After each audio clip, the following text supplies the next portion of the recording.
Хадича қаҳрамони як навори видеои Радиои Озодӣ ки мегуфт аз тамоми моли дунё танҳо орзуи як планшетро дорад, ғайриинтизор ба орзуяш расид ва акнун метавонад зебоиҳои деҳкадаи худро ба навор бардорад ва бо дигарон дар миён гузорад.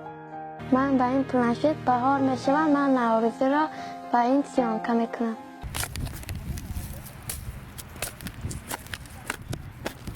дар пайи нашри навори Радиои Озодӣ бо номи Хадича китобро ба белу каланд иваз кардааст, даҳҳо хонандаи торнамои озодӣ барои амалӣ шудани орзуи ин духтараки рӯстоӣ пешниҳоди кӯмак карданд. аммо қабл аз дигарон ширкати Фароз ин наврасро пайдо кард ва ба ӯ планшет тақдим кард.